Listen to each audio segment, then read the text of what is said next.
हरियाणा की हर अपडेट के लिए बेल आइकन दबाएं और सब्सक्राइब करें STV हरियाणा न्यूज।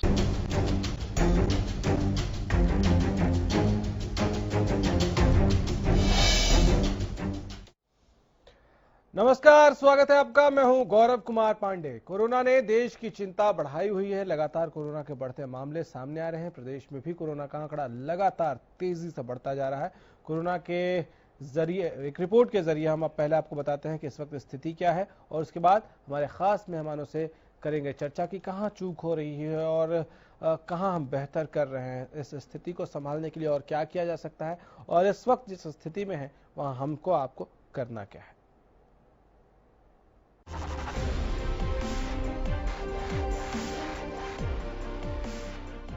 देश में लगातार कोरोना के मामले बढ़ते ही जा रहे हैं। बीते 24 घंटों में जो कोरोना के मामले सामने आए हैं वो अभी तक के सबसे हाई मामले हैं।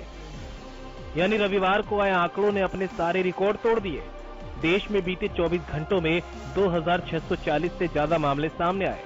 83 लोगों की जान जा चुकी है, जिसके बाद अब देश में कोरोना का आंकड़ा करीब 40,000 पहुँच गया है, जबकि 1,301 लोग अभी तक अपनी जान गंवा चुके हैं। हरियाणा की बात करें तो यहाँ भी स्थिति डराने वाली है। आज कोरोना के 50 मामले प्रदेश से सामने आए हैं, जो प्रदेश का अभी तक का सबसे बड़ा आंकड़ा है, जिसके बाद अब प्रदेश में कोरोना के मरीजों का आंकड़ा 420 के पार पहुंच गया। रविवार को रोहतक PGI में कोरोना से प्रदेश में छठी मौत की पुष्टि हुई, तो वहीं 242 मरीज ठीक भी हुए हैं। बात फरीदाबाद की करें तो यहाँ कोरोना मरीजों की संख्या 70 के पार पहुँच चुकी है। फरीदाबाद के SI अस्पताल में कोरोना मरीजों का इलाज कर रहे 3 नर्सिंग स्टाफ भी कोरोना पॉजिटिव पाए गए, जिसके बाद स्वास्थ्य विभाग में हड़कंप मच गया। बहादुरगढ़ में भी एक केस कोरोना पॉजिटिव पाया गया, जिसके चलते बहादुरगढ़ में कोरोना पॉजिटिव केसों की संख्या 32 पहुंच गई। तो वहीं झज्जर में भी एक महिला कोरोना पॉजिटिव पाई गई। झज्जर जिले में कोरोना पॉजिटिव मरीजों की कुल संख्या इसके बाद 42 हो गई।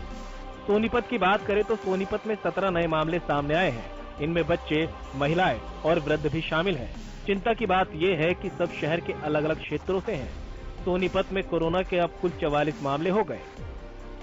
बात गोहाना की करें तो गोहाना में कोरोना संक्रमित पहला मरीज मिला है। महिला मूल रूप से रोहतक की रहने वाली है और 4 अप्रैल से गोहाना की वाल्मीकि बस्ती में अपने मायके में रह रही थी।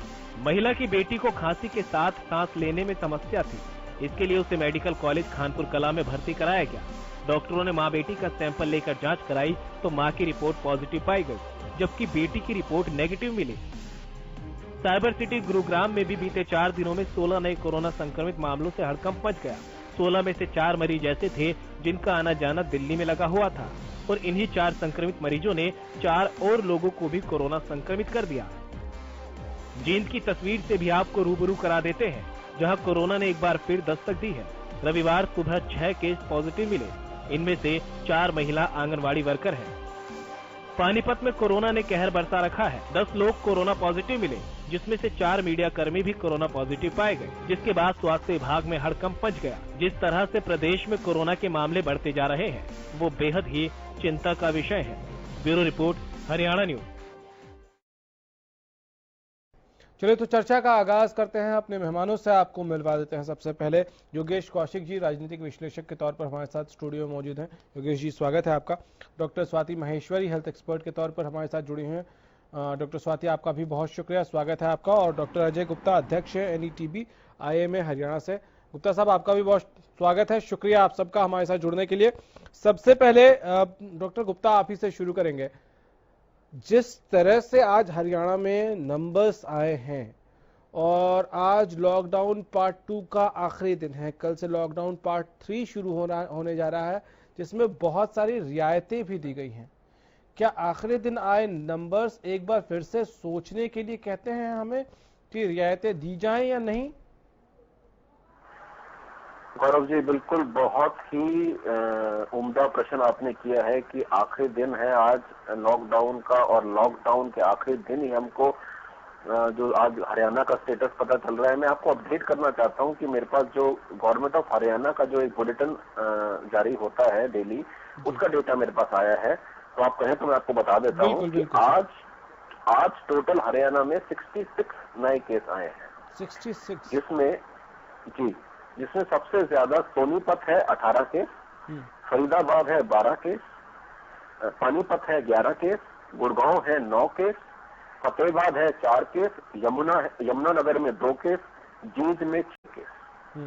तो आंकड़ा तो कुछ और ही कहता जा रहा है। हम इधर से हमने सोचा है कि सरकार ने सोचा है कि थोड़ी रिलैक्सेशन दें ग्रीन और ऑरेंज जोन के अंदर, और आखिरी दिन में हमको ये नए पॉजिटिव केस मिले हैं। इसके साथ ही 442 केसेस का टोटल जो हरियाणा के अंदर पॉजिटिव का आंकड़ा आज सामने आया है, जो आज तक की डेट है। ये मैं आपको कोट कर रहा हूं, ministry of health government of Haryana का जो डेली का बुलेटिन होता है। अब सोचने वाली बात यह है गौरव जी कि 17 मई तक हमने लॉकडाउन बढ़ाया है, नए केस पॉजिटिव सामने आए हैं, नए शहर जो कि पहले जैसे झज्जर की बात करेंगे, बहादुरगढ़ की बात करेंगे, सोनीपत काफी डाउन था, सोनीपत सडनली एकदम इतना ऊपर आ गया है। झज्जर तो ग्रीन जोन में था। देखिए बिल्कुल देखिए सोनीपत में 44 केसेस अब तक हैं, पॉजिटिव आ चुके हैं, और झज्जर के अंदर भी 42 केस आ चुके हैं। क्योंकि थोड़ी हरियाणा को जो हम कहते थे कि बहुत बढ़िया स्थिति चल रही है, पिछले 3-4 दिन के बाद से थोड़ी सी चिंता करने का विषय बढ़ चुका है। और अगर हमने ये जो अभी हमने सुना है कि ग्रीन जोन के अंदर बसेस भी चलेंगी, ऑरेंज और ग्रीन जोन्स के अंदर आपकी छोटी दुकानें खुलेंगी, लिकर शॉप्स खुलेंगे, ब्यूटी पार्लर्स खोलेंगे, सैलून खोलेंगे। थोड़ा मुझे गौरव जी चिंता का विषय बहुत बन गया है, क्योंकि सोशल डिस्टेंसिंग एक तरफ तो हम लॉकडाउन एनफोर्स कर रहे हैं और दूसरी तरफ ऐसी दुकानें खुलवा रहे हैं जिसमें आपको लगता नहीं कि सोशल डिस्टेंसिंग बहुत कम हो जाएगी। एक दम से 1.25 महीने के बाद जब ये सैलून की दुकानें और ये जो शराब के ठेके खुलेंगे तो आपको लगता नहीं कि एकदम लोगों का सैलाब उमड़ पड़ेगा। इस बीच की जो ये दुकानदार ओनर्स जो उनके रहेंगे, कैसे ग्राहकों का सोशल डिस्टेंस मेंटेन कर पाएंगे, क्या वो टोकन सिस्टम देंगे, क्या तैयारी की है सरकार ने इन दुकानों को खोलने से पहले, क्या होमवर्क किया है, ये थोड़ा हमको सरकार को बताना पड़ेगा। मेरे घर के पास कम से कम 5 या 6 सैलून की दुकानें हैं, ज्यादा बड़ी नहीं है, उनमें कम से कम 4 या 5 लोग एक साथ बैठ सकते हैं और 4 या 5 लोग एक साथ अपनी हजामत करवा सकते हैं। तो मुझे तो लगता नहीं कि उसके बीच में अगर वहां पर 15-20 लोग आ जाएंगे तो सोशल डिस्टेंसिंग कैसे मेंटेन करेंगे और बाहर वो लोग कैसे खड़े रहेंगे। बहुत बड़ा चिंता का विषय है जो हमने गुप्ता साहब जो हजामत बनवा रहे होंगे वो मुंह पे मास्क लगा के तो बनवा नहीं सकते हैं। अगर आप शेव करवा रहे हैं तो मुंह पे मास्क लगा नहीं सकते हैं, ट्रिम करवा रहे हैं तो नहीं लगा सकते हैं। गौरव जी मैं एक स्टेप आगे जाता हूं, मैं ये कहता हूं कि मजबूरी में वो सिर्फ बाल कटाने नहीं जा रहे, शेव नहीं करा रहे हैं, मास्क लगा रहे हैं। लेकिन आप बताइए जब कोई हजामत करता है तो क्या वो सोशल डिस्टेंसिंग मेंटेन कर पाएगा?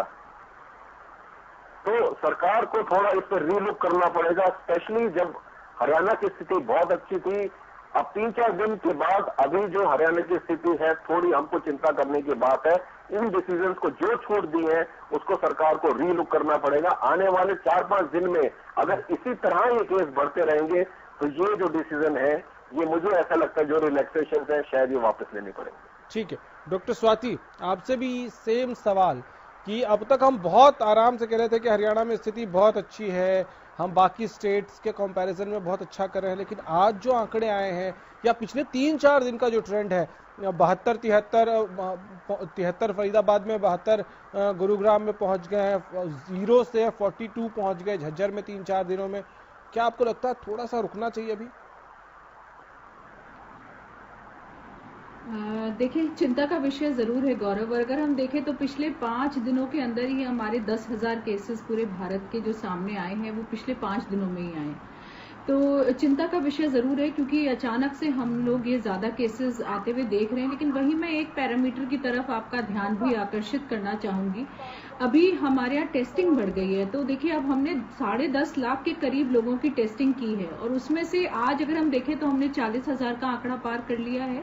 तो 40,000 लोग पॉजिटिव हमारे भारत में इस वक्त आए हैं उन 10.5 लाख लोगों में से। तो अगर हम इसका एक रेट निकाले, परसेंटेज निकाले, तो हमारा पॉजिटिविटी रेट जो आ रहा है वो 3.8 आता है और गवर्नमेंट जो बोल रही है वो पॉजिटिविटी रेट 4.4 है, यानी कि आसपास ही मान लीजिए वही 4 के आसपास का हमारा पॉजिटिविटी रेट है। तो ये एक अच्छा पैरामीटर है जो कम से कम ये जरूर जता रहा है कि हमारे यहाँ इन्फेक्टिविटी जो है वो उतनी ज्यादा नहीं है जैसे कि और देश हैं। तो ये एक कंसिस्टेंट पॉजिटिव रेट है जो हमारे यहाँ पिछले काफी समय से, महीने 2 महीने से यही पॉजिटिव रेट हमारा रहा है। ये एक अच्छी बात है। दूसरी जरूरी अच्छी बात जो है वो अब ये है कि जिस तरह से अब हमारे लॉकडाउन 3 की रूपरेखा है वो बहुत फर्क रूपरेखा है। यानी कि अब जहां पर ग्रीन जोन्स हैं वहां पर थोड़ा थोड़ा आर्थिक गतिविधि होगी, लेकिन जो बाकी रेड जोन्स हैं वहां जो आप प्रक्रिया अभी देख रहे हैं और जहां से अभी देखिए केसेस भी पॉजिटिव आ रहे हैं, वो यही है कि वहां पर उन लोगों को, जो लोग ज्यादा संक्रमित हैं या जिनमें संभावनाएं हैं संक्रमित होने की, उन्हें हम चिन्हित कर पाएं, उन्हें हम अलग कर पाएं। और इसी में एक जरूरी बात यह भी है कि अब जो गवर्नमेंट असेसमेंट कर रही है वो वीकली कर रही है। जैसे अभी हम बात कर रहे थे कि कुछ एरियाज थे जो पहले रेड नहीं थे अब रेड हो गए, तो इसमें एक जो वीकली असेसमेंट अब हो रहा है क्षेत्रों का, मेरे ख्याल से ये एक बहुत अच्छी पहल है, क्योंकि इससे बहुत जल्दी पता चल जाएगा अगर कोई भी जिला जो है वो रेड की तरफ जा रहा है या ऑरेंज की तरफ जा रहा है जो पहले ग्रीन था। तो मुझे लगता है समय से आगाह हो जाएंगे, प्रशासन भी आगाह हो जाएगा, लोग भी आगाह हो जाएंगे। लेकिन जिस तरह से अभी हम बात कर रहे हैं कि सैलून वगैरह है, ये डेफिनेटली मैं भी मानती हूँ कि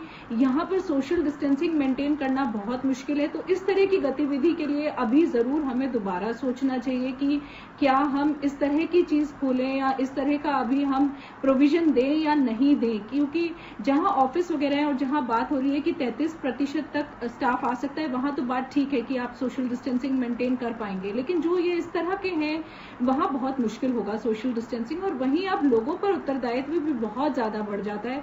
जब एक तरफ आपको रिलैक्सेशन जिनकी आप लगातार मांग कर रहे थे वो आपको मिल रहे हैं और एक तरफ आप ये भी देख रहे हैं कि केसेस बढ़ रहे हैं, तो हमारे ऊपर उत्तरदायित्व भी बहुत ज्यादा बढ़ जाता है कि कैसे हम इस बैलेंस को बना करके चलें और कैसे जो है ये दिक्कतें और ज्यादा ना बढ़े और केसेस और ज्यादा ना बढ़े। ठीक है। मुझे शायद आवाज नहीं आ रही है अब आपके वहां से।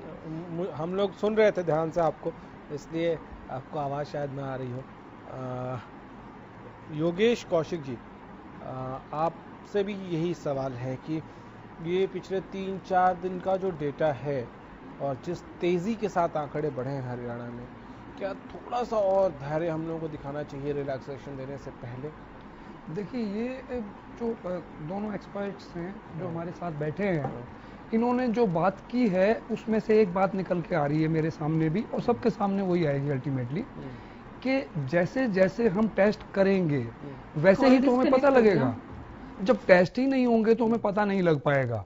अभी जैसे मैं उदाहरण देता हूँ, जो झज्जर, बहादुरगढ़ और ये जो बातें अब जो कर रहे हैं, यहाँ लगभग मेरे बहुत जानने वाले हैं, बातचीत होती थी, बिल्कुल कुछ ऐसा नजर नहीं आता था, लेकिन जब टेस्ट हुए हैं तो ये पता लगने लगा है। अब ये जो अब जैसे ये ओपन करने का जो ये एक ब्लॉक जो इन्होंने लिया था, ये टाइम पीरियड 40 दिन का, 35 दिन का, जो भी ये टाइम पीरियड जो सरकार ने लिया था, ये किस लिए लिया था? ये इसीलिए लिया था कि इतने दिन तक हम इन लोगों को रोक के ये टेस्ट करेंगे, लेकिन उस दौरान टेस्ट नहीं कर पाए ये, क्यों, जो भी रीजंस रहे हों, क्योंकि एक ये ऐसी आपदा आई है कि जिसका किसी को पता ही नहीं था, तो इमीडिएटली एकदम फिर इमरजेंसी कामों में लगे रहे। तो अब इमरजेंसी काम हमारे खत्म हो गए, हम टेस्टिंग पे आ गए हैं। अब टेस्टिंग जैसे जैसे करेंगे तो जैसे मैडम बोल रही हैं कि अगर हमारा इनका आंकड़ा ये बोलता है 4.4% निकलेगा, सरकार का एक इमेजिनरी आंकड़ा है ये, मैं इससे सहमत नहीं हूं। उसके पीछे रीजन है, क्योंकि कुछ एक जगहें तो हमारी बिल्कुल ऐसी निकलेंगी जहां कुछ भी नहीं निकलेगा, बिल्कुल कुछ नहीं निकलेगा। बट जो एरिया कंसंट्रेटेड एरियाज हैं, जैसे दिल्ली में अभी हम बात करें, अपने बिल्कुल नजदीक लगता हुआ है कापासेडा बॉर्डर, उस बॉर्डर पे अगर एकदम एक बिल्डिंग से एक साथ 70-80 लोग निकलते हैं इन्फेक्टेड, तो इसका मतलब यह है कि वो इन्फेक्शन हमारे बाउंड्री को टच कर चुका है, क्योंकि गुड़गांव और वो बिल्कुल टच करते हैं, मतलब पैदल जाके वो इधर आते हैं, वो इधर आते हैं, तो इसका मतलब वहां पे कोई ना कोई गड़बड़ हो चुकी होगी। तो जो ये एरियाज हमारे हैं जहां पे ऐसे लोग रह रहे हैं जिनके पास सुविधाएं नहीं है, अदरवाइज गांव वगैरह की जो मैं बात कर रहा हूं, वहां पे ऐसी समस्याएं शायद नहीं निकलेंगी, एक भी नहीं निकलेंगी, क्योंकि ये लोग जो और लोग हैं बेचारे, इनको रोजी रोटी के लिए और काम के लिए 50 चीजों के लिए जाना पड़ता है, इन्हें जाना पड़ेगा आगे भी। तो जैसे जैसे चलेंगे, जैसे ही बसेस की बात कर रहे हैं या और चीजों की बात कर रहे हैं, जैसे जैसे ये होगा उससे इन्फेक्शन बढ़ेगा और हमें उसके लिए मेंटली तैयार रहना चाहिए। ठीक है, आपने एक इंपॉर्टेंट बात कही है, इसी पे दोनों डॉक्टर्स की का फीडबैक मैं लेना चाहूंगा। मैं अरविंद केजरीवाल को सुन रहा था, अरविंद केजरीवाल ने ये कहा कि लॉकडाउन बहुत सही समय पे किया गया था और लॉकडाउन 1 और 2 ने हमको इतना समय दिया कि हम ऐसी तैयारी कर सकें कि आगे अब हम कितने दिन तक आखिर आर्थिक गतिविधियों को आप कितने दिन तक रोक सकते हैं। तो इतने दिनों में दिल्ली पूरी तरह से तैयार है कि अगर अचानक से केसेस बढ़ते भी हैं तो हम उसके लिए तैयार हैं, उसको डील करने के लिए, और आर्थिक गतिविधियां खोल दी जानी चाहिए, ये अरविंद केजरीवाल कह रहे हैं। क्या इससे आप दोनों डॉक्टर सहमत हैं? पहले गुप्ता जी आप। अब मुझे नहीं पता अरविंद केजरीवाल जी ने दिल्ली का मूल्यांकन कैसे किया है, क्या उनकी तैयारी है। उन्होंने अपनी तैयारी को खुलासा नहीं किया। देखिए, उन्होंने ये तो कहा है कि हम धीरे धीरे लॉकडाउन के साथ स्थिति को सामान्य लेके जाएंगे, लेकिन इनके बैकग्राउंड प्लान क्या है वो आपने जनता के साथ शेयर नहीं किया। आप कापासेड़ा, बिल्कुल कापासेड़ा दिल्ली से लगता हुआ है, उसमें कल 41, आज 17, 58 केसेस हो चुके हैं। फैजाबाद में नए केसेस आए। दिल्ली में सीआरपीएफ की बटालियन है, 122 सीआरपीएफ जवान पॉजिटिव आ गए हैं।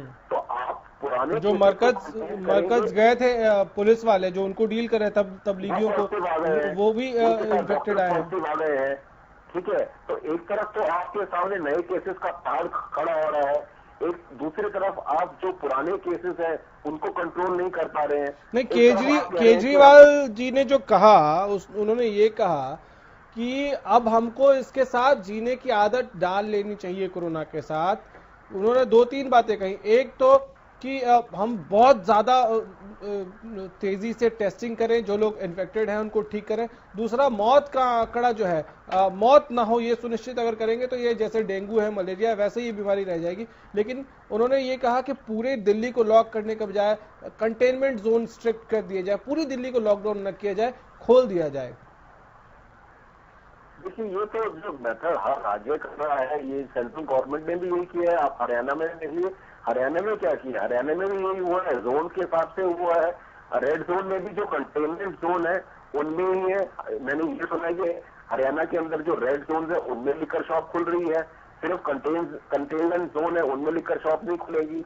तो इसमें कोई वो चीज कोई हटके नहीं कर रही है दिल्ली सरकार, जो अन्य सरकार से हट के कर रही है। हमको हम वो सुनना चाहते हैं गौरव जी, जो ऐसा रोड मैप हो कि जो दूसरी सरकार नहीं करी है और आपने इन 1.25 महीने के अंदर उसको इम्प्लीमेंट करके रिजल्ट दिखाए हैं। तो ऐसा कुछ नहीं हुआ है फिलहाल दिल्ली के अंदर, जो चाहे उन्होंने टेस्टिंग शुरू कर दी है, चाहे प्लाज्मा थेरेपी। तो हम लोगों को क्या सच में कोरोना के साथ जीने की आदत डाल लेनी पड़ेगी अब? ये एक कड़वा सच है गौरव जी, ये कड़वा सच है, लेकिन इसका मतलब ये भी नहीं है कि स्थिति जैसी है उसको चलने दीजिए। तो ऐसा तो केस कभी कंट्रोल होंगे नहीं। हमने माइंडसेट में ये बना लिया कि जैसी स्थिति है हमको कोरोना के साथ जीना है, तो फिर जैसा चल रहा है वैसे चलता रहेगा, ये केस बढ़ते रहेंगे। इस ऐसे हम इतनी स्थिति के अंदर हम ऐसे नहीं रह सकते हैं कि ये सोच बन के कि हमको रहना है। ठीक है, ये कोविड है, ये अभी लंबे समय तक रहेगा। जीना का मतलब ये है कि अभी 3-4 महीने 6 महीने हो सकता है इनके केसेस रहेंगे और हो सकता है ये उसके बाद दोबारा एक वेव बन के आए। लेकिन अभी ये जो एक्यूट फेज है हमारा, इससे हमको निजात पानी पड़ेगी। चाइना ने निजात पाई है इससे। अब चाइना ने ये थोड़ा बोला कि एपिडेमिक के बीच में चाइना ने बोल दिया कि हमको इसके साथ रहना पड़ेगा। चाइना ने वुहान को उस समय खोला है जिस समय अब पॉजिटिविटी नहीं रही है उसके अंदर। तो ये अगर हमको कहना है कि वो अपने आप को सुकून दे रहे, वही बात है कि हमको कोरोना के साथ जीना है। अरे भाई ठीक है, हम कोरोना के साथ जिएंगे, लेकिन रोज 2-2.5 हजार के जो आंकड़े बढ़ रहे हैं देश के अंदर, उनको कैसे आप सॉल्व करोगे? बिल्कुल, ये बहुत क्रूशियल है। ठीक है, डॉक्टर स्वाति, आपका क्या टेक है इस पे? देखिए, मुझे लगता है गौरव, शुरू से हमारे यहाँ एक बहुत अच्छी बात ये रही कि भारत में कभी भी स्थिति ऐसी नहीं हुई कि हमें डेस्परेट मूव्स लेने पड़े हो या हमने आनन फानन में कोई भी डिसीजन लिया हो। हमारे यहाँ जितने भी डिसीजन प्रशासन ने लिए वो बड़े समय से और सोच समझ के डिसीजंस लिए गए हैं। आगे की स्थिति को देखते हुए दूरंदेशी के साथ मैं कहूंगी कि डिसीजंस लिए गए हैं। अभी भी देखिए, हम ये बात जानते हैं कि अब ये वायरस लंबे समय तक हमारे साथ रहने वाला है। जिस तरह से स्टडीज आ रही हैं उनसे साफ तौर से अब ये बोल दिया गया है कि 2 साल के लिए आप मान के चलिए कि ये वायरस आपके साथ है। ऐसी स्थिति में जब हमें पता है कि वायरस हमारे साथ लंबे समय के लिए है, केवल 1-2 महीने की बात नहीं है, और दूसरी एक बात यहाँ मैं ये भी देखती हूँ कि जिस तरह की अभी हमारी स्थिति है, हमारी स्थिति वैसी नहीं है जैसे देश इस वक्त वायरस के पीछे भाग रहे हैं, लेकिन हम वायरस से थोड़ा आगे चल रहे हैं और अपने आगे की जो हमारे किस तरह की रणनीति होनी चाहिए वो हम डिसाइड करने की इस वक्त कैपेसिटी में है। ऐसे में मुझे लगता है जरूर एक मौका होता है आपके पास कि जहां केसेस नहीं है वहां पर आप एक प्रयास करके देख लें कि अगर वहां हम आर्थिक गतिविधियों को होने देते हैं, वो भी देखिए सारी गतिविधियां तो नहीं होने दी जा रही है, थोड़ी थोड़ी आर्थिक गतिविधियां अभी शुरू में चालू की जाएंगी, तो एक प्रयास करके देखा जा सकता है कि अगर हम ऐसा करते हैं, अगर क्या हम इस तरह की छूट अगर लोगों को देते हैं तो क्या लोग पहली बात सोशल डिस्टेंसिंग को मेंटेन करते हैं, क्या इससे ऐसा तो नहीं होगा कि संक्रमण फैल जाए। और इसीलिए देखिए मुझे लग रहा है कि ये 2 हफ्ते का लॉकडाउन एक्सटेंशन भी इसीलिए किया गया ताकि ये एक नियंत्रित वे में हो सके, ऐसा ना हो कि एकदम सब कुछ बेकाबू हो जाए और हाथों से निकल जाए। तो मुझे लग रहा है ये एक प्रयास करने की कोशिश की जा रही है कि क्या ऐसा हो सकेगा कि हमारी आर्थिक नीति भी चल पाए और हमारा जो हमें जान बचानी है वो भी हम बचा पाए। तो मुझे लग रहा है कि बड़े नियंत्रित ढंग से करने की कोशिश की जा रही है, बस इसमें लोगों का सहयोग पूरी तरह से चाहिए होगा। अगर लोग पूरी तरह से इस वक्त सपोर्ट करें, कोऑपरेट करें, अगर लोग भीड़ नहीं लगाएं, अगर संयम के साथ चलें और ये मान के चलें कि हमको भी सब कुछ मिलेगा, हम भी ऑफिस जा पाएंगे, लेकिन ऐसा नहीं है कि एक बस आ रही है उसी में सारे चढ़ जाएं। तो अगर हम ये थोड़ा सा संयम रखें, अगर इस तरह से हम थोड़ा सा करें तो मुझे लग रहा है शायद हम एक नया रास्ता निकाल पाएंगे इसमें से निकलने का, और हमारे लिए कंप्लीट लॉकडाउन ही एक सूरत नहीं रह जाएगी, हमारे लिए और भी रास्ते खुलने की उम्मीद दिखती है।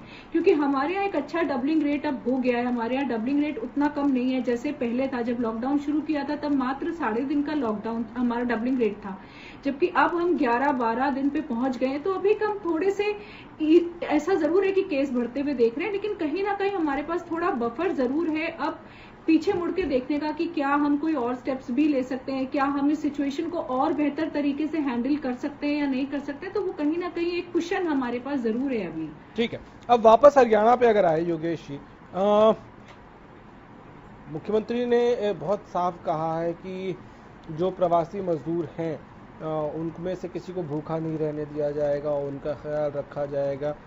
लेकिन इन सब के बीच एक सच ये भी है कि मंडियों में कई जगहों से खबर ये मिल रही है कि मजदूरों की कमी की वजह से उठान नहीं हो पा रहा है, और एक सच हमने ये भी देखा कि किस तरह से मजदूरों ने इस खतरे को लंबा जाएगा ये समझते हुए पलायन शुरू कर दिया।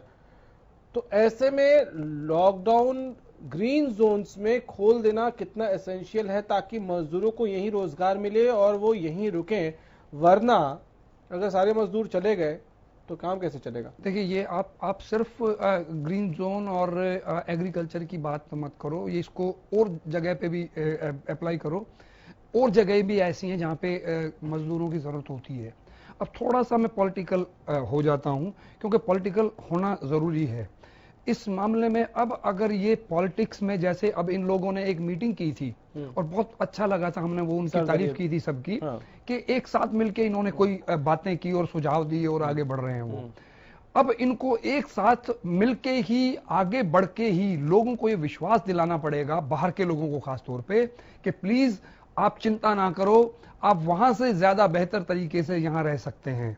उसके पीछे रीजन बताता हूं मैं। अभी अभी आते हुए मेरी किसी से बात हो रही थी, कुछ ही दिनों बाद इस फसल के बाद अब चावल की फसल का समय आ गया है और वो 15 दिन के बाद ही उसकी रोपाई शुरू होने वाली है, और अगर मान लो ये लोग नहीं हुए तो वो चावल की फसल खत्म है इस बार की, ठीक है। और यहाँ के लोग या तो उनके पास इतना पैसा आ गया है या इतनी उनके पास मैन पावर नहीं है कि वो अपने दम पे सारे काम कर सकें। तो ये मान के चलिए कि जितनी बम्पर फसल हम ये वाली ले रहे हैं उससे वो आधी शायद हरियाणा की अगली फसल ना रह जाए। नंबर 1। नंबर 2, अब इंडस्ट्रीज पे आ जाते हैं हम। इंडस्ट्रीज का मामला भी इन लोगों को यकीन दिलाना पड़ेगा लोगों को, क्योंकि यहाँ पे जैसे, और मैं उदाहरण दे ही देता हूँ, बड़े बड़ी कंपनीज हैं, मारुति है, सुजुकी है, उसके अलावा छोटी कंपनीज हैं कई जो इनके एंसिलरीज हैं, जो एंसिलरीज में हैं, और जो मारुति और होंडा में भी हैं, जो एक गलत गड़बड़, एक बहुत दिनों से हम बात भी करते रहे थे, एक पॉलिसी रही है कि कैजुअल लोगों की भर्ती ज्यादा करो आप। तो जो कैजुअल लोग हैं बेचारे, वो परमानेंट तो कभी थे ही नहीं, तो उनमें से जो लोग जाना चाहते थे या जो गए हैं या वो चले गए हैं, वो इमीडिएटली आने वाले नहीं हैं। ये एक अच्छी बात है, या अच्छी क्या, ये मजबूरी भी है कि हम 20%, 30%, 40% ऐसे आगे धीरे धीरे बढ़ेंगे, तो शायद लोग भी धीरे धीरे ऐसे हम मैनेज करते रहेंगे। लेकिन उनको ये यकीन दिलाना कि आप हरियाणा में सबसे ज्यादा सेफ हैं बजाय किसी और जगह के, चाहे आपका अपना घर ही क्यों ना हो। ये विश्वास दिलाना क्या मुश्किल इसलिए नहीं हो जाएगा डॉक्टर स्वाति की जिस वक्त सबसे ज्यादा जरूरत थी, मैं सबके बारे में नहीं कह रहा, लेकिन जिस वक्त सबसे ज्यादा जरूरत थी उनके मालिकों ने, मतलब जिन जिन कंपनियों में वो काम कर रहे हैं या जिन ईंट भट्टों पे वो काम कर रहे थे या बाकी इंडस्ट्रीज, जिस वक्त सबसे ज्यादा जरूरत थी इन मजदूरों को, उस वक्त कई कंप्लेंट्स आई कि उनके मालिकों ने कहा कि अपने अपने घर चले जाओ।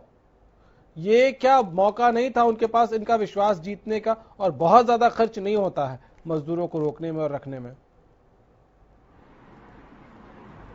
नहीं, बिल्कुल ठीक कह रहे हैं गौरव आप, उनके विश्वास पर तो घात हुआ ही है और कहीं ना कहीं इसी वजह से देखिए वो लोग यहाँ से जाने के लिए मजबूर भी हुए हैं, क्योंकि वो खुद ही जानते हैं कि वो गांव से यहाँ आजीविका कमाने के लिए ही आए थे और वापस गांव में जाना कितना संघर्षपूर्ण है ये वो भी समझते हैं। ऐसी बात नहीं है कि वो इस बात को नहीं समझ पा रहे, लेकिन ये बात सही है कि जब उनसे बोल दिया कि किराया नहीं दोगे तो घर से बाहर निकल जाओ या खाने के लिए नहीं, और जिस तरह से आप देख रहे थे कि अभी मजबूरी में अगर इंसान ये सोच रहा है कि मैं 200 किलोमीटर 400-500 किलोमीटर पैदल चला जाऊंगा, तो इसका मतलब वो कितना ज्यादा विवश हो गया है जाने के लिए, ये भी समझना जरूरी होगा। तो डेफिनेटली उनको जो सपोर्ट उस वक्त चाहिए था, उनको जो उस वक्त उन लोगों से ये आश्वासन चाहिए था कि हम आपके साथ हैं और जरूर मुश्किल की घड़ी है और हम दोनों के लिए ही मुश्किल है तो दोनों मिलके इसको काट लेते हैं, वो मेरे ख्याल से उन्होंने शायद वो एटीट्यूड नहीं दिखाया। उन्होंने उस वक्त इसी तरह से उनके साथ बिहेव किया कि इन्हें भी लगा कि हमारे लिए यहाँ से जाना ही बेहतर होगा और यहाँ ज्यादा बदतर जिंदगी हो जाएगी और शायद हम अपने गांव में बेहतर रहेंगे। तो मुझे लगता है डेफिनेटली ये चूक तो हुई है और इसी की वजह से आज वो लोग जाने के लिए भी बाध्य हैं, वरना वो जरूर रुकते। और कहीं ना कहीं एक ये बात भी है कि एक अनसर्टेनिटी बहुत ज्यादा है इस बीमारी के साथ कि कितने समय बाद चीजें ठीक होंगी, कितना वक्त लगेगा। आज भी कोई भी जना ये बात नहीं बोल सकता कि ये लॉकडाउन कब तक है, क्या रहेगा, क्या सूरतें होने वाली हैं, आगे किस तरह से होने वाला है। एक दिन कम केस आते हैं तो दूसरे दिन ज्यादा आ जाते हैं, तो एक अनसर्टेनिटी का माहौल भी है जो कि उनके माइंड पर मुझे लगता है प्ले करता है। उनको इस बात से भी, वो तो फिर भी मजदूर वर्ग का हम जिक्र कर रहे हैं। हम जैसे लोग जो अपने प्रदेशों से बाहर हैं, हम अच्छी पोजीशन पे हैं, हम अच्छा काम कर रहे हैं, हम एक अच्छे ऑफिस में हैं, अच्छी परिस्थिति में हैं, हमको भी जब घर से फ़ोन कॉल्स आते हैं तो हमें कह दिया जाता है कि छोड़ दो नौकरी, आ जाओ। फिर उनको समझाना पड़ता है कि नहीं, हम ज़रूरी काम में हैं, हम एसेंशियल सर्विसेज में हैं। तो मतलब ये अनसर्टेनिटी जो है और ये एक डर जो है, तो सोच लिए उस तबके में कितना होगा। ये तो बहुत, डॉक्टर गुप्ता मैं इसी पे आपका भी चाहूंगा कि एक मौका था इंडस्ट्रियलिस्ट के पास, मैं सबको ब्लेम नहीं कर रहा, लेकिन जिन लोगों ने ऐसा किया उनको ब्लेम कर रहा हूं, उनसे सवाल पूछ रहा हूं कि मजदूरों को ये भी नहीं मांग रहे होंगे मजदूर कि मुझे पूरे महीने की सैलरी दो, हम काम नहीं कर रहे हैं फिर भी हमको पैसा दो। उनको सिर्फ इतना अगर सुनिश्चित कर देते लोग, इंडस्ट्रियलिस्ट मालिक जो अलग अलग कंपनियों के हैं और जो उनके मैनेजर्स थे, कि ठीक है काम नहीं हो रहा है, आप सब हमारे अपने हैं, आपको कहीं नहीं जाना है, आपके रहने खाने बेसिक जो जरूरतें हैं वो हम पूरी करेंगे। और जो इंडस्ट्री चला रहा होता है उसके पास ऐसा नहीं होता है कि उसके पास 50 लोगों को रखने और खिलाने की व्यवस्था नहीं होती है। गौरव जी, ये तो देखिए, इसको हम कहते हैं एम्पैथी। एम्पैथी का मतलब ये है कि जो मजदूर आपके कारखाने में, आपके मिल्स के अंदर या आपके व्यापार में काम कर रहे हैं और काफी दिन से अगर काम करते हैं, तो किसान को तो ये कहते हैं कि जो हमारे यहाँ काम करते थे साथ, तो वो हमारे घर जैसा हो जाता है, वो हमारे एकदम घर के परिवार के सदस्य जैसा हो जाता है, उसको वैसे ही हम ट्रीट करते हैं। तो और जाहिर सी बात है, ये इनको पता भी होना चाहिए बिजनेसमैन को, इंडस्ट्रियल्स के मालिक को, कि भाई मजदूर के बिना ये इंडस्ट्री या फैक्ट्री जो भी वो चल नहीं सकती है। तो ये बिल्कुल कहा है कि देखो, और ये जो लोग हैं, ये लोग, इन लोगों में हम लोगों से ज्यादा इनसिक्योरिटी रहती है। इन लोगों को ये लगता है कि कल को अगर हमको तनख्वाह नहीं मिली और हम यहाँ पर हैं, अब बहुत लोग ऐसे हैं जो यहाँ से अपने अभी भी जो दूर दराज में उनके घर वाले हैं उनको पैसा भेजते हैं, चाहे पेटीएम करते हैं, मनी ऑर्डर करते हैं, बैंक ट्रांसफर करते हैं, उनको ये लगता है हम यहाँ पर भी रहेंगे, हमारा खर्चा होगा, यहाँ हमको तनख्वाह नहीं मिलेगी, हम तनख्वाह जब मिलेगी नहीं तो कुछ भेज नहीं पाएंगे, हम भी भूखे मरेंगे और हमारे परिवार भी भूखा मरेगा और ना हम उनसे मिल पाएंगे। तो जब ये स्टेट ऑफ अनसर्टेनिटी आता है कि हम भी यहाँ पर भूखे, हमारे परिवार भी वहां पर भूखा, तो कोशिश क्या रहती है कि जल्द से जल्द हम अपने परिवार से पहुंचे, वहां बैठ के थोड़ा मोटा काम करके थोड़ा बहुत पैसा कमाएं। तो ये डेफिनेटली जो हमारे इंडस्ट्रियलिस्ट हैं, जो फैक्ट्रीज के ओनर है, इनको ये थोड़ा एक स्टेप आगे लेके जाकर उनको थोड़ा ये आश्वासन देना चाहिए था कि भले ही ये अभी जो मुश्किल दौर है, 1-2 महीना 2-3 महीने रह सकता है, आपको चिंता करने की बात नहीं है। अगर हो सकता है कि पूरी तनख्वाह ना मिले तब भी हम आपको आगे तनख्वाह दे सकते हैं, इतना बफर डेफिनेटली जो बड़े इंडस्ट्रियल उनके पास रहता है। ठीक है गौरव जी, तो हो सकता है कि ये श्वास देने की कमी रही हो। गौरव जी क्या है कि ये जो समस्या है ना, इतनी बड़ी जब आपदा आती है ना, तो वो सिर्फ एक सरकार के ऊपर आप नहीं रिलाय कर सकते हैं, वो प्रॉब्लम वो जो है सोशल भी होती है और वो सोशली भी हैंडल होती है। जैसे मैं अब आपको छोटा सा उदाहरण दे देता हूँ, यहाँ पे सरकार कितना खाना बांट रही है मुझे नहीं मालूम, लेकिन मैं सरकार से बहुत ज्यादा लोगों को जानता हूं जो अपनी तरफ से खाना बांट रहे हैं। अब मैं इसका एक उदाहरण दे रहा हूं, जो सोशल बात मैं कर रहा हूं। इंडस्ट्रियलिस्ट को भी मानना चाहिए था कि मैंने लाखों करोड़ हजारों करोड़ यहां से कमाए हैं और इनकी वजह से कमाए, इनकी वजह से कमाए, तो कोई फर्क नहीं पड़ता, ये अगर रहेंगे तो आगे फिर कमा लेंगे, कोई बात नहीं, अच्छा बुरा समय आता रहता है। डेंटल हाइड्रोलिक की कंपनी है, बहुत बड़ी कंपनी नहीं है, गुड़गांव के अंदर ही है। उन्होंने ये कह दिया है कि मैं किसी का भी कितने भी दिन बंद रहे चाहे किसी का एक पैसा नहीं काटूंगा, और उन्होंने पैसे एडवांस 1 महीने के दे दिए सबको। तो अब वो जब चलाने की पोजीशन में आ रहे हैं तो उनके एम्प्लॉइज कह रहे हैं ठीक है जी, जब आपको बोलो हम आके रहने के लिए, इवन वो रहने के लिए भी तैयार है वहां पे। तो आपने अगर ऐसा माहौल तैयार किया होता और उसके रहने के लिए अब वो वही इंसान जो है वो डबल काम करेगा, मेहनत करेगा। इसके उलट मैं दूसरी बात बताता हूं, बहुत बड़ी बड़ी इंडस्ट्रीज, मैं उनका नाम नहीं लेना चाहता, उन्होंने ये कह दिया है कि भाई हमारे बस की पैसा देना नहीं है। ऑटो इंडस्ट्रीज हैं, नाम अगर चाहोगे तो मैं बता भी दूंगा, पर उनमें कुछ रखा नहीं है। उन लोगों ने अपने वेंडर्स को कह दिया है कि हम पैसे देने की पोजीशन में नहीं है, पता नहीं कब पैसे दे पाएंगे। अब एक्चुअली क्या है, जैसे हम बात कर रहे थे, सरकार से जब भी पैकेज मांगे जाएंगे, लाखों करोड़ के पैसे पैकेज इंडस्ट्रियलिस्ट मांगेगा, और वो इंडस्ट्रियलिस्ट अगर लाखों करोड़ का पैकेज मांगेगा तो वो फिर वो जो नीचे वाला, जिसको मैं एंसिलरी वाला कह रहा हूं, जिसकी वजह से बड़ी कंपनीज चल रही हैं, उनको तो वो पैकेज मिलना नहीं, पैकेज तो बड़े लोगों को मिलेगा। तो अल्टीमेटली इनकी जिम्मेवारी जहां बनती है, ड्यूटीज बनती थी इन्हें, और ऐसा नहीं है कि इनके पास पैसा नहीं है, इनके पास बेतहाशा पैसा है, हजारों लाखों दिल बड़ा होना चाहिए, दिल बड़ा होना चाहिए। चलिए एक छोटे से ब्रेक के लिए हम रुकेंगे, ब्रेक के बाद जब लौट कर आएंगे तो ये भी समझने की कोशिश करेंगे कि क्या दिल बड़ा है हरियाणा में सियासतदानों का भी, या फिर इस वक्त भी जब कोरोना के महामारी चल रही है तब भी बस तू मैं की राजनीति करने की कोशिश हो रही है। बहुत छोटा सा ब्रेक।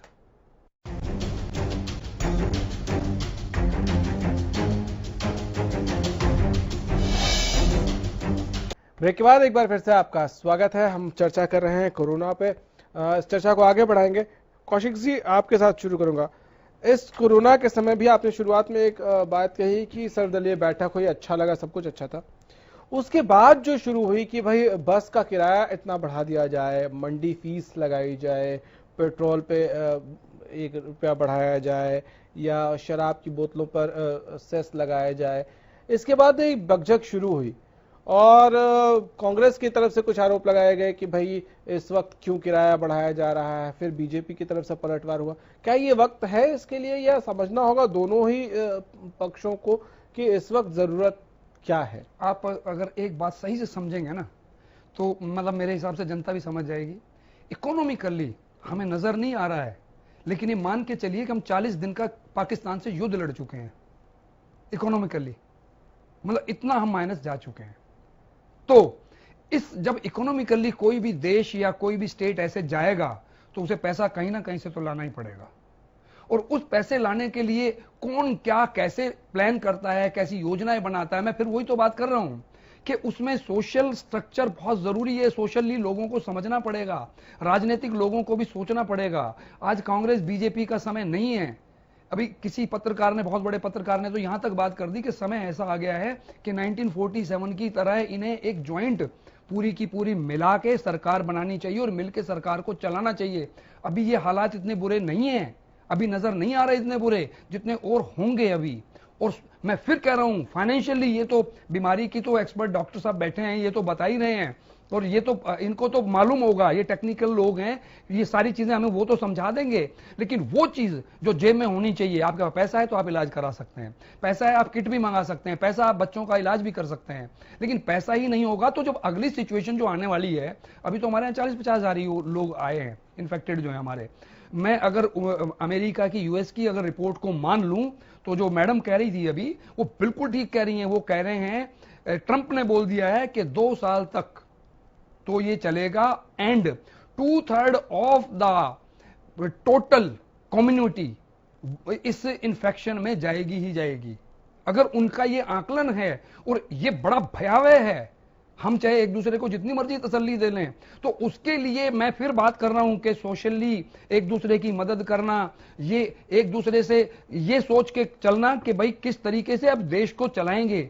और देश का मतलब ये नहीं है कि मैं पूरा जो है बीड़ा उठा लूंगा हिंदुस्तान का, नहीं, मैं अपने घर का बीड़ा उठाऊं, या मेरे आसपास जैसे आपने बोला मेरे भी मान लो किराएदार हैं, या मैं किसी का किराएदार हूं, तो मेरा ऑनर ये समझे कि यार इसको 2-3 महीने का रिलैक्सेशन दे दो, क्योंकि अल्टीमेटली एक दूसरे के ही काम आएंगे।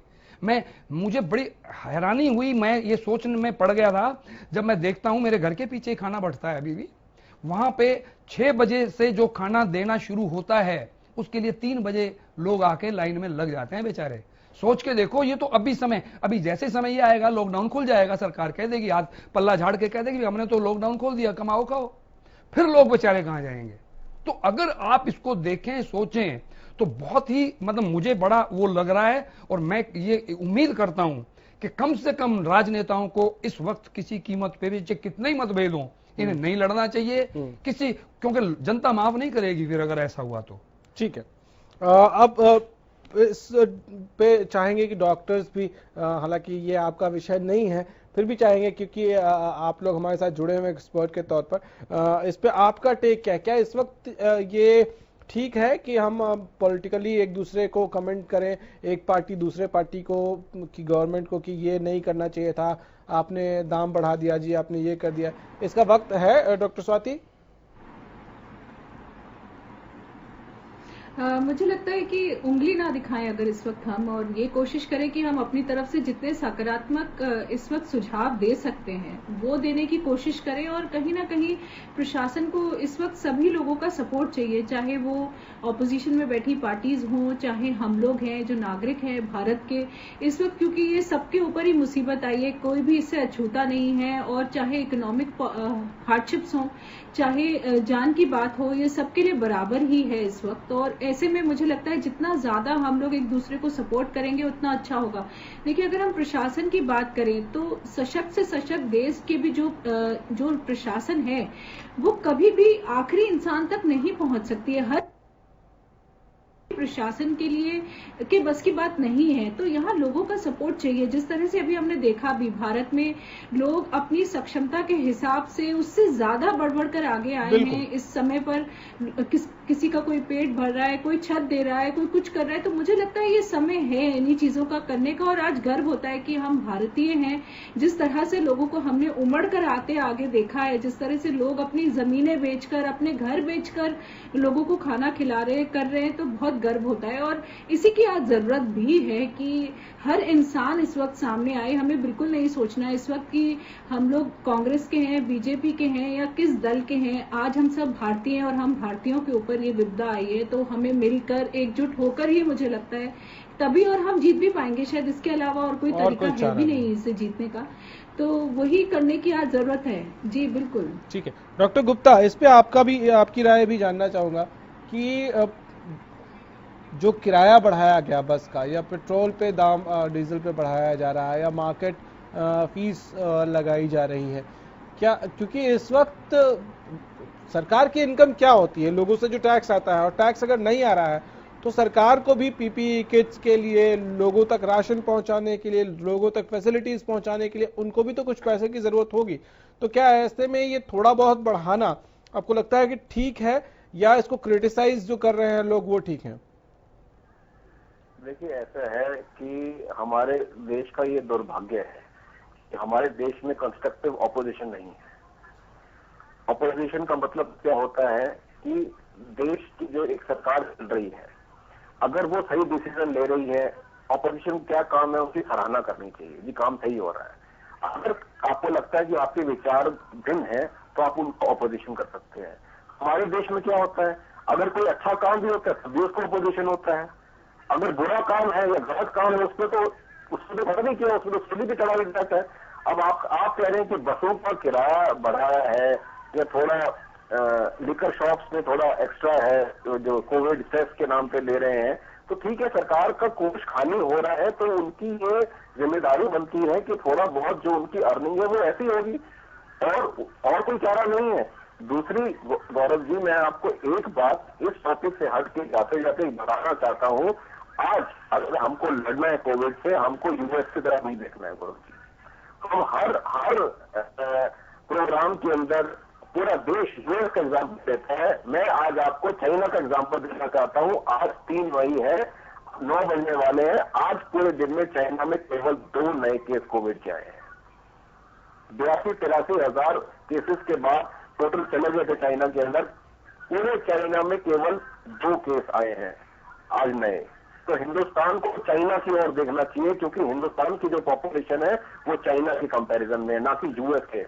यूएस हमसे बहुत आगे है टेक्नोलॉजी में, डेवलपमेंट में, हेल्थ केयर में, पॉपुलेशन में बहुत पीछे। बिल्कुल, हमको चाइना की तरफ देखकर अपना मार्ग जो है आगे बढ़ना चाहिए। जैसे चाइना ने कंटेन किया है 3-4 महीने के अंदर, 4 महीने के अंदर, हिंदुस्तान को चाइना की तरफ देखना चाहिए, यूएस की तरफ नहीं देखना चाहिए। ठीक है, तो ऐसे में हिंदुस्तान के लोगों को भी सीखना पड़ेगा कि चाइना में लोगों को जब कोई इंस्ट्रक्शन दिया जाता है तो वो कैसे फॉलो करते हैं, और हमारे यहाँ जब इंस्ट्रक्शन दिया जाता है तो आधे तो कहते हैं चलो ठीक है, कुछ मजबूरी में फॉलो करते हैं, कुछ देखते हैं पुलिस वाले नहीं है तो बाहर निकल गए, कुछ देख रहे हैं अच्छा चलो पुलिस वाले नहीं, चलो आओ एक राउंड ताश ही खेल लेते हैं। गौरव जी, चाइना के अगर आपको याद होगा शुरू में वीडियो सर्कुलेट होता है थोड़ी सोशल मीडिया के अंदर, चाइना की आर्मी के अंदर, आर्मी फ्लैट, बिल्डिंग के फ्लैट के अंदर घुसी हुई डंडे लेकर तो लोग बाहर निकलने की कोशिश कर रहे थे, तो उनको घर में घुसा के बाहर से लॉक कर दिया गया था। तो it was a very very strict enforcement जो हिंदुस्तान की सरकार कर भी नहीं सकती और करने भी नहीं चाहिए। लेकिन असली लड़ने का तरीका अगर आप कोविड से जीतना चाहते हैं, देखिए यूएस ने भी बहुत अच्छे से लड़ी है कोविड से। यूएस ने भी जो लॉकडाउन किया है वो बहुत लेट लॉकडाउन किया है। ये गुप्ता जी जो कह रहे हैं, मुझे याद आ रही है, आज से 15-20 दिन पहले मैंने किसी एक पॉलिटिकल स्टेटमेंट सुना था, बहुत मतलब बैलेंस था वो। हालांकि उन्होंने ये कहा था कि बहुत क्रूल तरीके से डेमोक्रेसी लागू करनी पड़ेगी हमें, और वो शब्द बिल्कुल ठीक थे। क्रूल तरीके से डेमोक्रेसी, मतलब लोगों को लगे कि डेमोक्रेसी है लेकिन क्रूल तरीके से लागू करनी पड़ेगी।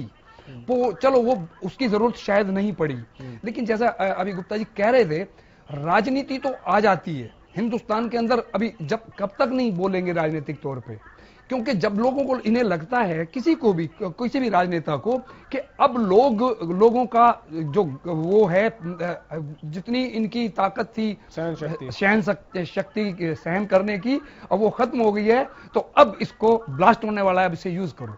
अब उसको जैसे मान लो, मतलब मेरा मानना है ये हालांकि ये तो प्रधानमंत्री ने निर्णय लिया, मैं कह रहा हूं कि 7-8-10 दिन तक ट्रेन जो हैं हमारी बिल्कुल खाली चली, और अगर मगर तो मैं लगा ही नहीं रहा ब्लॉक, ये तो लगाना ही था ना इन्होंने, लॉकडाउन तो करना ही था, तो इनको पता होगा। जब इनको पता था तो इन्हें कह देना चाहिए था पहले ही कि भाई आपके पास 7 दिन 5 दिन 4 दिन है, जिसे अपने घर जाना है जाए, ठीक है। तो लोग सब घर पहुंच गए होते तो ये क्योस ना होता बीच बीच में, जैसे दिल्ली में हुआ, बेंगलोर में हुआ, सूरत में हुआ, ये सारे क्योस नहीं होते।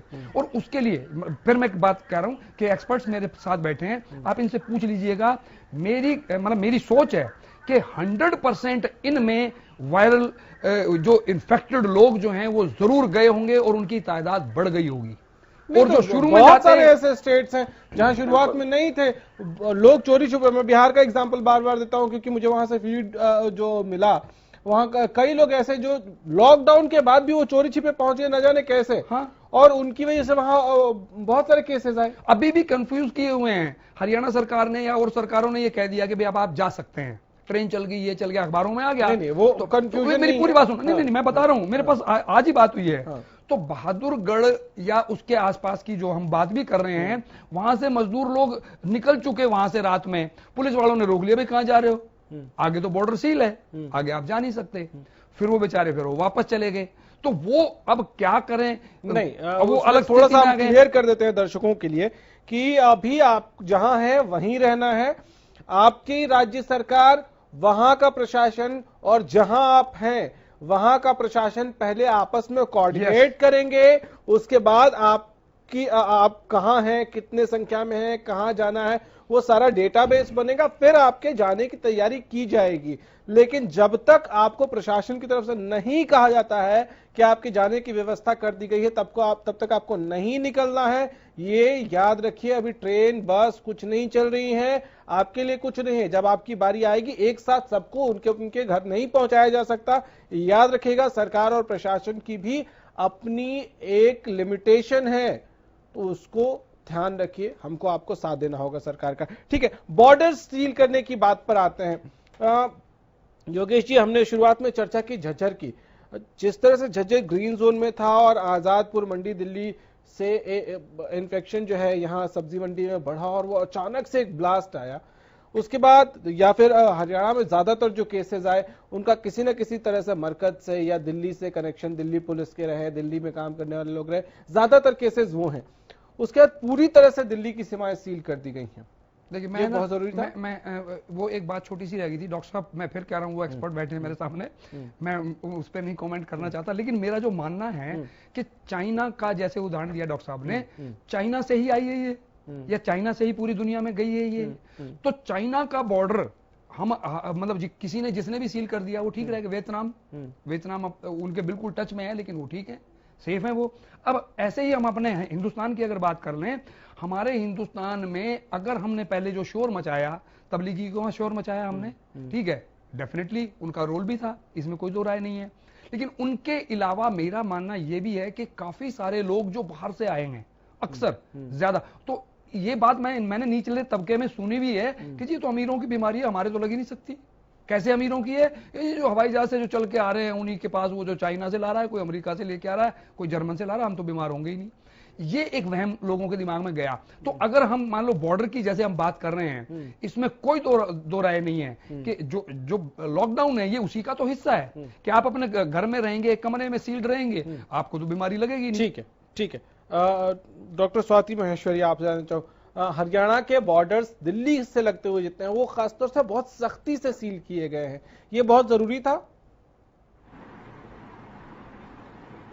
हाँ, देखिए, अगर आप किसी भी जोन को रेड जोन मान रहे हैं और ये मान रहे हैं कि यहाँ ज्यादा इन्फेक्शन है, और इस वक्त तो दिल्ली भी सारे रेड जोन में है और गुड़गांव वगैरह भी अभी ऑरेंज में हो गया है, लेकिन फरीदाबाद देखिए रेड जोन था। तो जब आपको पता है कि ये भी रेड जोन है, वो भी रेड जोन है, तो ऐसे में तो जो हमारी वैसे भी फिलहाल स्ट्रैटेजी यही चल रही है, कंटेनमेंट स्ट्रैटेजी की, आपको मूवमेंट रोकना ही होगा, क्योंकि अभी हमें पता ही नहीं है कौन वहां से इन्फेक्शन यहाँ ले जा रहा है, यहाँ से इन्फेक्शन वहां ले जा रहा है। तो जब तक जो रेड जोन्स हैं उनकी पूरी कंप्लीट स्क्रीनिंग ना हो जाए, मुझे लगता है ये एक अच्छी स्ट्रैटेजी है और इसके अलावा कोई रास्ता भी नहीं है। लेकिन मैं एक बात यहाँ पर जरूर कहना चाहूंगी, जिस तरह से अभी हमारे एक पैनलिस्ट ने भी ये बात बोली, मुझे कहीं ना कहीं मैं आज भी इस बात पर विश्वास रखती हूँ कि लॉकडाउन जो हमारा होना था वो अचानक ही होना था, गौरव। अगर हम ये कहीं भी मौका देते कि हम लॉकडाउन लगाने जा रहे हैं और ये 6-7 दिन आपके पास हैं और आप वापस अपने अपने घरों में, फिर जो नजारा भारत में इस वक्त होता, उस वक्त होता, वो बहुत ही ज्यादा बुरा होता, बहुत हुजूम होता पूरे में,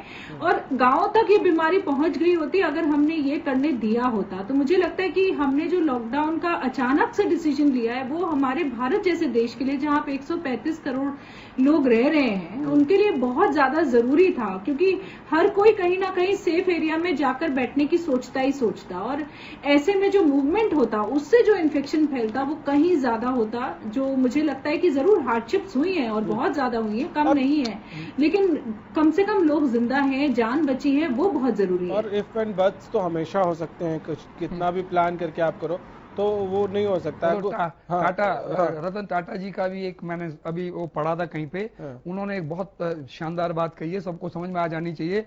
उन्होंने कहा है कि इस 1 साल में तुम्हारी कमाई यही होगी कि आप अपने जिंदगी बचा लें, बिल्कुल सही बात इसके है। बाद ठीक आपको है। सोचना। लास्ट कमेंट गुप्ता साहब आपसे, बॉर्डर सील करना कितना जरूरी था?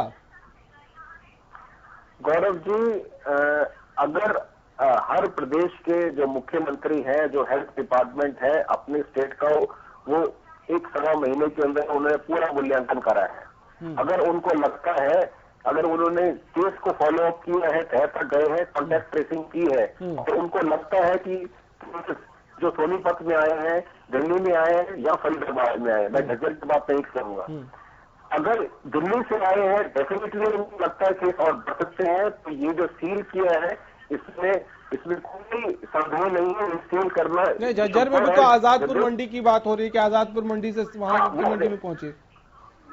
नहीं, आजादपुर मंडी को देखिए, ऐसा है कि वो एक जो स्टेप था वो तो हमको किसान के फायदे के रूप में लेना पड़ा। ये जो स्टेप था ये सब सरकार ने मिलकर ली है, ये केंद्र सरकार ने दिया है या फिर एसेंशियल सर्विसेज में तब वो आ रहे थे। चलिए, माफी के साथ आप सबको रोक रहा हूं, बहुत शुक्रिया आप सभी का हमारे साथ जुड़ने के लिए। लेकिन लॉकडाउन एक्सटेंड हो गया है, याद रखिए, आप ग्रीन में हो, ऑरेंज में हो या रेड में हो, खतरे में हैं आप, क्योंकि कोरोना आराम नहीं कर रहा है। कोरोना लॉकडाउन में लॉक्ड होकर बैठा नहीं है, वो घूम रहा है। बस आपको इतना करना है कि सावधानियां बरतनी है, घर पे रहना है, बिना मतलब का बाहर मत निकलिए, क्योंकि अगर आप बाहर निकलेंगे तो बहुत मुमकिन है कि अपने साथ कोरोना को अपने घर के अंदर ले जाएंगे। फिलहाल इतना ही, इजाजत दीजिए, नमस्कार।